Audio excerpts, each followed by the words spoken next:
공부를 열심히 해서 좋은 대학을 가면 성공할 수 있을 거라 믿었습니다. 인서울 중에 중대면 공부 잘한 거잖아요, 그죠? 고등학교 때 교과서를 보면요, 멘트 하나도 질문도 다 적혀 있어요. 제 교과서를 가져가는 게 핫했었어요. 지 교과서만 보면 무슨 얘기했는지 다 알 수 있다고. 남편은 6시 칼퇴근을 하는데 저는 아침 9시에 퇴근을 하는 거예요. 밤에 근무하시는 거예요? 하루 종일 근무하고. 자영업이 성공해서 돈을 많이 벌면 그 또한 행복해질 거라고 믿었습니다. 밤을 새도 네. 300만 원 이상 벌지 못했잖아요. 아이를 키우면서도 월 1,000만 원 너무 바빠가지고 밥 먹을 시간도 없고, 제가 단도염으로 병원에 입원해서 수술해서 쓸개를 제거하는 수술을 했거든요. 진짜요? 누군가 전해준 대단한 기회에 여러분의 편견이 그 길을 막았다고 생각하진 않으십니까? 저는 이 회사를 딱 들었을 때 이거는 무조건 가져가는 게 나한테 득이다. 그래서 이제 그 매칭 보너스를 알려주실 때 먼저 사인하시라고 해서 제가 하세요 라고 했는데 안 하시는 거예요. 그래서 그때 소개해 주신 다른 분이 매칭을 가져가셨죠. 첫 해 6개월에 1,000만 원, 다음에는 한 3,300만 원 정도, 그 다음에는 한 5,600만 원 정도, 작년에는 한 1억 1,000 좀 넘게 버는 것 같아요. 안녕하세요, 유충. 오늘은 최연소 월천녀 우리 이지 이사님 안녕하세요. 부끄럽지만 월천녀 이지입니다. 자랑스러우셔야죠. 부럽습니다, 월천녀. 사장님, 그 학교를 제가 중학교 때 다니던 학교에서 항상 거쳐갔던 학교를 다니셨더라고요. 중앙대 맞으시죠? 네, 맞습니다. 예, 건축학과 전공하셨다고. 네. 왜 건축을 하셨어요? 저는 네. 꿈이 있어서 간 건 아니고요. 성적에 맞춰 갔습니다. 인서울 중에 중대면 공부 잘한 거잖아요, 그죠? 그냥 열심히 했던 것 같아요. 저는 네. 타고난 머리가 좋진 않거든요. 노력으로 승부했습니다. 그냥 학교 공부는 이제 예습 복습 이걸로 많이 했고요. 명문대생들이 많이 하는 그 멘트네요. 예습과 복습으로. 네. 선생님이 해주시는 거를 다 받아 적었어요. 고등학교 때 교과서를 보면요, 멘트 하나도 질문도 다 적혀 있어요. 그 수업을 놓쳤던 친구들이 제 교과서를 가져가는 게 핫했었어요. 지 교과서만 보면 무슨 얘기했는지 다 알 수 있다고. 그 정도로 꼼꼼히 적었고요.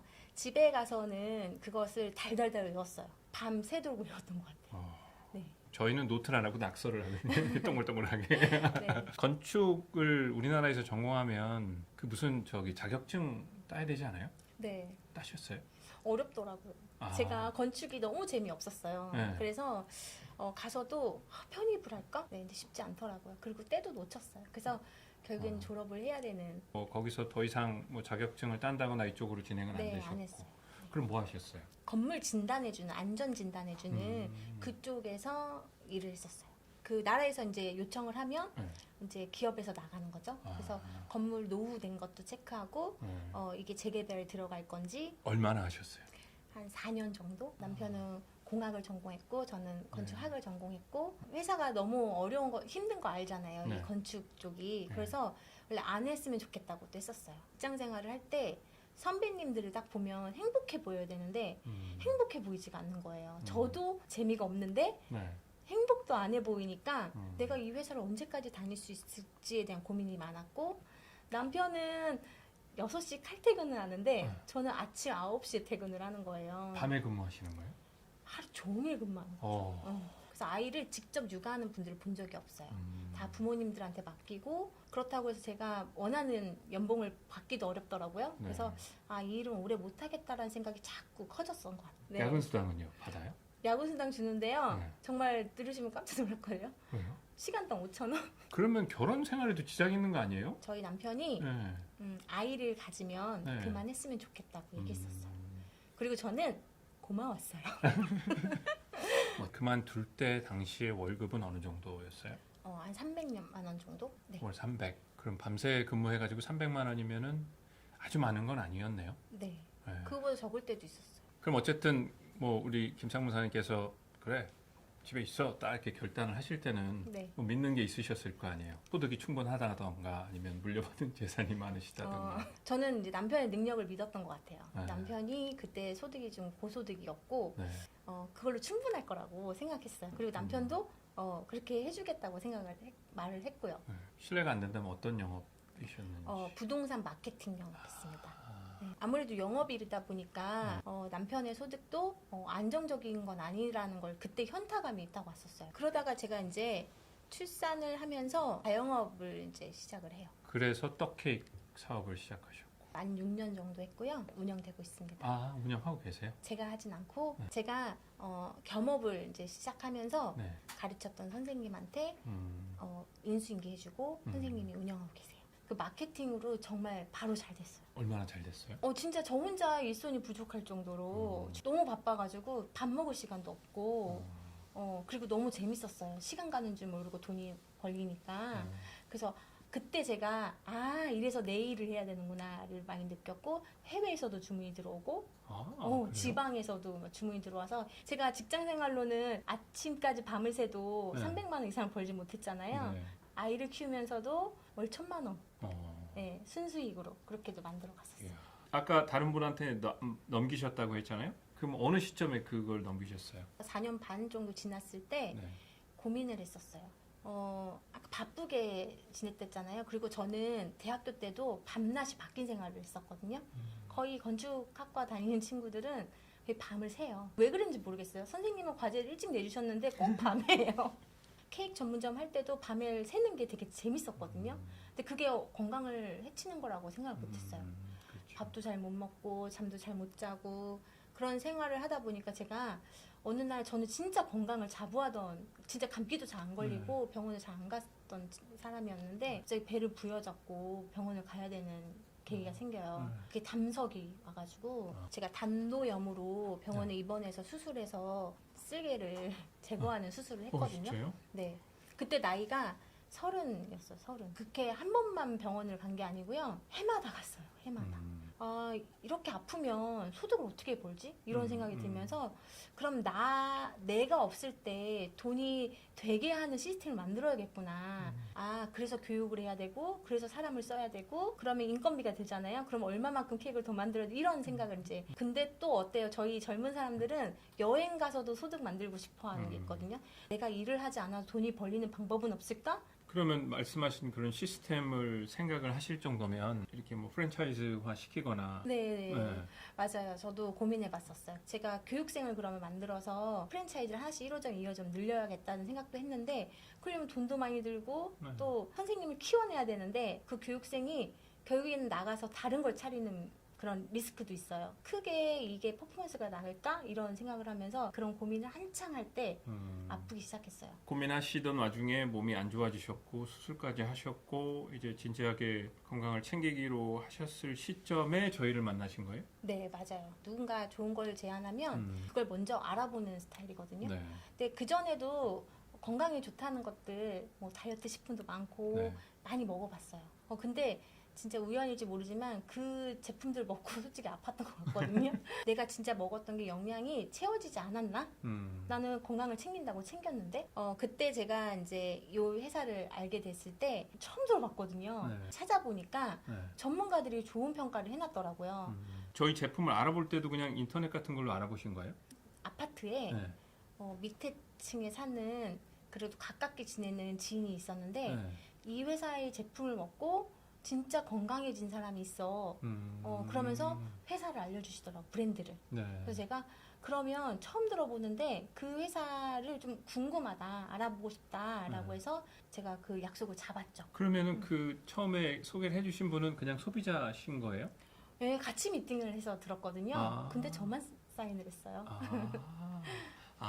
그분은 그냥 제품 쓰시던 분이 아니셨어요. 네. 그러셨구나.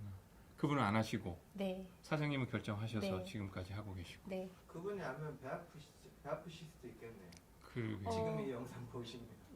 그럴 수도 있겠지만 또 아닐 수도 있을 것 같아요. 그래도 매칭 보너스에 대해 알게 되시면 네. 속상하실걸요? 네, 아마 15%? 모르시니까. 제가 그래서 그때 네. 같이 미팅을 이렇게 네. 앉아서 했는데 네. 저는 이 회사를 딱 들었을 때 이거는 무조건 네. 가져가는 게 나한테 득이다라는 기회가 엄청 좋다라고 생각을 했거든요. 네. 그래서 이제 그 매칭 보너스를 알려주실 때 먼저 사인하시라고 했어요. 제가 먼저 사인하시고 제가 하겠다고. 네. 근데 이제 안 하시겠다는 거예요. 그래서 사람 일을 어떻게 알아요? 제가 어떤 매칭을 드릴 줄 알고 네. 하세요라고 했는데 안 하시는 거예요. 그래서 그때 소개해 주신 다른 분이 매칭을 가져가셨죠. 여기서 저희가 배울 수 있는 점은 똑같은 얘기를 들어도 어떤 사람은 그것을 그대로 받아들이고 좋은 걸로 이렇게 승화시킬 수 있는 능력을 가진 사람이 있는 반면 똑같은 걸 듣고도 그걸 반대로 이렇게 키워나가는 분도 계시더라고요. 그런데 그분이 안 하신다고 하셨을 때는 분명히 이 네트워크 비즈니스 사업 모델에 대한 어떤 부정적인 게 있지 않으셨을까요 싶어요. 저도 그랬다고 생각해요. 왜냐하면 그 가족한테 알려주려고 되게 노력했거든요. 네. 근데 별로 좋아하지 않으시더라고요. 그러니까 선입견이 있으셨던 것 같아요. 사장님 내부는 그런 게 없었어요? 저희 남편은 네. 타사의 그 플랜은 선입견이 있고 안 좋다라고 얘기를 했었어요. 그러면 이제 그날 그 자리에서 뭐 사인을 하셨다고 하셨는데 그 후로 그냥 바로 사업에 돌입하신 거예요? 아니면 제품을 이렇게 사용하면서 경험치를 많이 쌓으신 거예요? 그 회사가 주는 혜택을 딱 듣고 나서 네. 그냥 바로 이건 해야겠다 생각을 했었어요. 저는 원래 되게 무디거든요. 되게 네. 예민하지 않아서 뭐가 좋고 막 이런 거 다른 분들 얘기하시면 되게 신기해요. 네. 근데 저는 그때 간 수치가 좋지 않아서 병원에서 정기 검진을 나쁠 때는 2개월에 한 번, 좀 괜찮으면 6개월에 한 번씩 해야 됐거든요. 네. 마사지 해주시는 분이 그 네. 얘기를 하시더라고요. 지희 씨 간이 안 좋은가 봐 이래요. 그래서 어떻게 하셨어요? 그랬더니 간이 안 좋은 사람이 등이 간지럽대요. 그러고 보니까 저 등이 너무 간지러운데요. 갑자기 막 등이 등이 가져오니 간지러우세요? 그래서 제가 이렇게 우리 몸하면 독소라고 얘기하죠. 그게 네. 그렇게 빠진다고 얘기를 하시더라고요. 그래서 그렇구나. 그러고 보니까 남편한테 늘 제가 등을 긁어달라고 했던 거예요.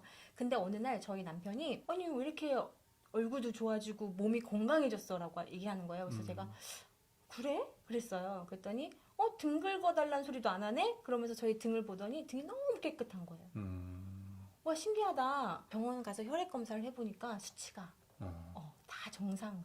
내가 잘 찾았다. 이 회사 제품 진짜 좋구나. 물론 사람마다 너무 다르죠. 근데 저는 그렇게 느꼈던 것 같아요. 뭐 드셨어요 그때 당시에? 제가 간이 안 좋아서 햇병실 아세요? 네, 햇병실 알죠. 네, 그리고 제가 식사를 제때 못했기 때문에 식사를 잘 챙기려고 뉴트리미 먹었죠. 누트리. 그리고 이제 늘 중요한 일본 거. 제품인가요?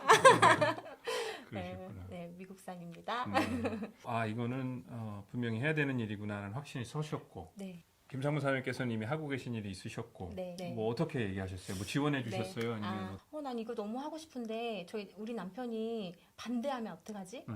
뭐든지 전략이 중요하다고 생각해요.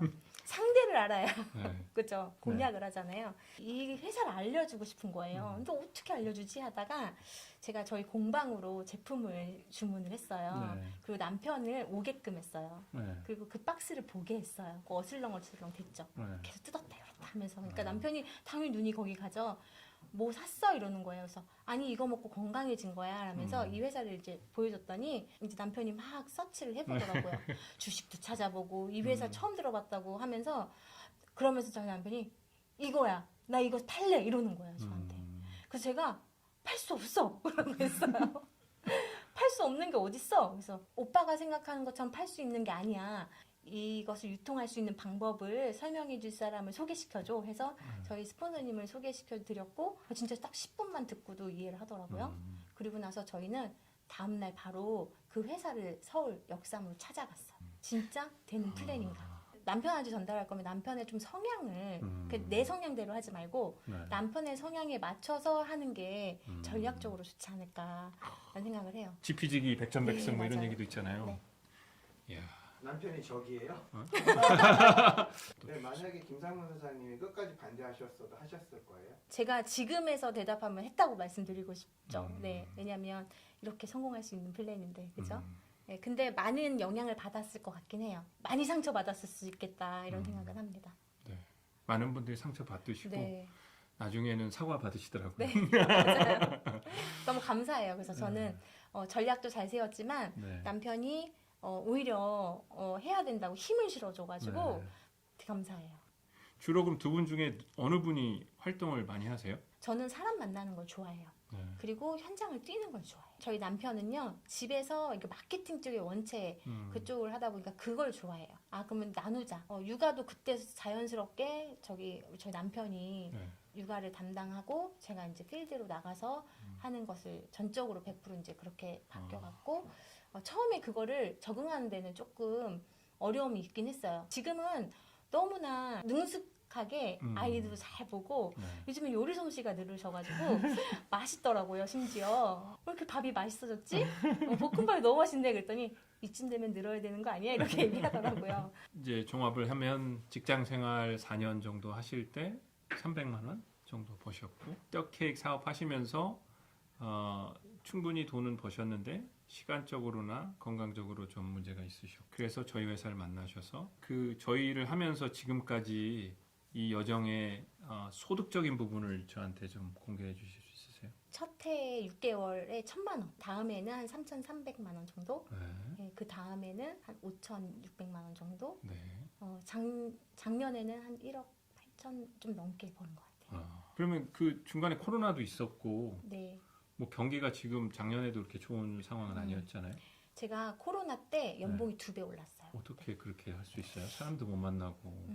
저는 3,500만 원 벌던 때 네. 그리고 4,500만 원 벌던 그 두 해가 네. 열심히 하는데 불구하고 그때 제가 성장이 그렇게 크진 않았거든요. 근데도 어떻게 하면 이 일을 좀 잘할까? 왜냐면 목표가 원체 크다 보니까 결국엔 내가 내공이 쌓여야 되고 경험치가 쌓여야 되는 거잖아요. 네. 그냥 거쳐가는 과정이라고 생각했어요. 코로나가 딱 온 거예요. 근데 저는 원체 위기에 되게 무딘 거죠. 그래서 네. 코로나가 막 위기라고 생각하기보다는 저는 기회다 이 생각을 했었어요. 남들이 후퇴할 때 한 발자국씩 앞으로 가면 더 앞으로 갭이 커지잖아요. 네. 아, 남들 분명히 이때 집에 있을 건데 네. 나는 이때 돌아다녀야지. 나라에서 돌아다니지 말라. 그래서 안전하게 마스크 다 쓰고 네.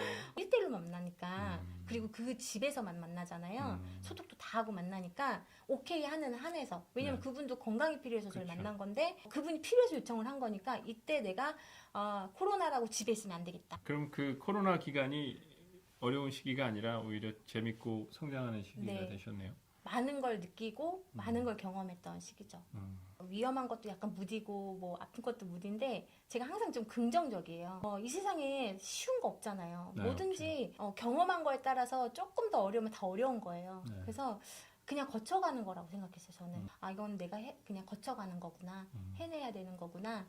이렇게 해서 자꾸 마인드 세팅을 했던 것 같고 그게 되게 저를 단단하게 만들었던 것 같아요. 네. 빠른 시간 안에 성장을 하셨고 그 빠른 기간 안에는 사회적으로 어려운 시기가 절반 이상 차지하고 있었는데도 불구하고 이렇게 좋은 결과를 만들어내시는 데는 사장님만의 어떤 숨은 비밀이 있으실 것 같은데. 뭐 숨은 비밀이라기보다는 네.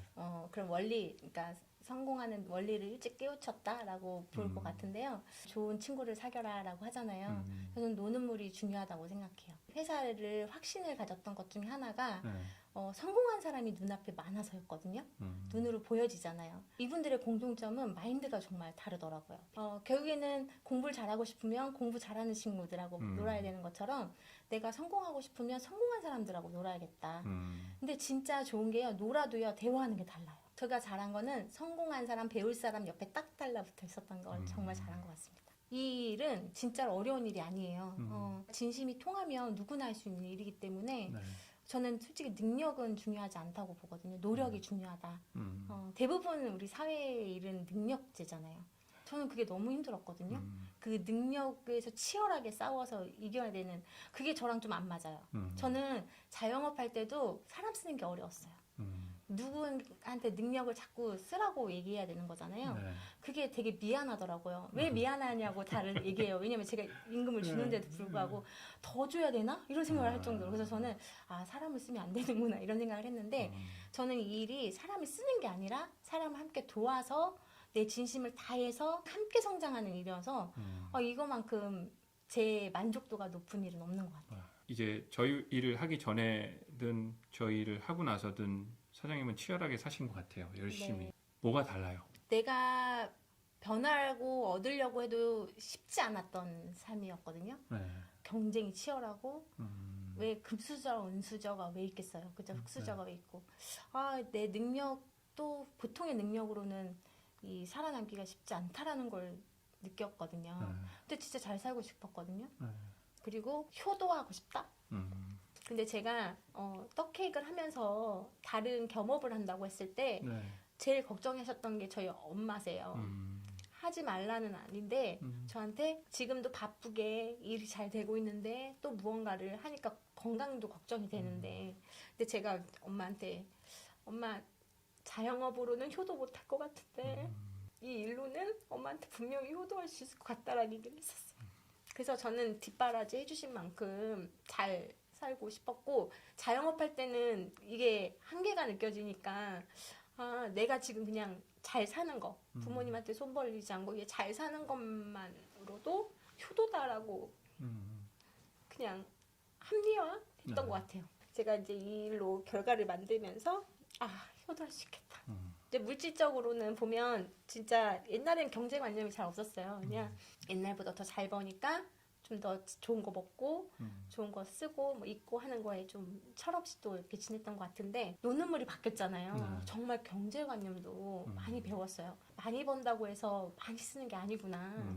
아, 어떻게 소비를 하고 어떻게 돈을 만들어가는 거구나 이런 거를 일찍이 배울 수 있는 공간이어서 되게 좋은 것 같아요. 지금 이 방송을 보고 계시거나 혹은 뭐 앞으로 만나게 되는 누군가에게 사장님께서 선배로서 조언을 한마디만 해주신다면? 능력이 없다고 꿈을 포기하신 분들, 미래를 포기하신 분들한테 용기를 좀 드리고 싶어요. 네. 저는 정말 진짜 겸손한 거 아니고 정말 너무 평범하고 네. 능력이 좋지도 않고 그리고 제 스스로가 뭐 머리가 똑똑한 것도 아니고 진실 그리고 노력 이거는 배신하지 않는다? 여러분들도 내가 앞으로 살아갈 일 정말 많잖아요. 근데 내가 능력이 없어서 못할 거야 생각하지 마시고 내가 부족하지만 노력을 했을 때 얻어갈 수 있는 건 무엇이 있을까 이런 방법 찾으시면서 하시면 분명히 멋진 미래가 펼쳐질 거거든요. 저는 예전에 대학교 때 부자 아빠 가난 아빠 책 봤었어요. 근데 그때 현금 흐름 사분면이 봤을 때 와닿지 않았었어요. 남의 것이라고 생각했었거든요. 근데 제가 직장 생활도 해보고 그리고 자영업도 해보고 그리고 이 일도 해보면서 아 이게 책에 나왔던 내용대로인 거예요. 우리 직장 생활했을 때는 한계가 있죠. 연봉 올리고 싶다고 올리는 거 아니잖아요. 네.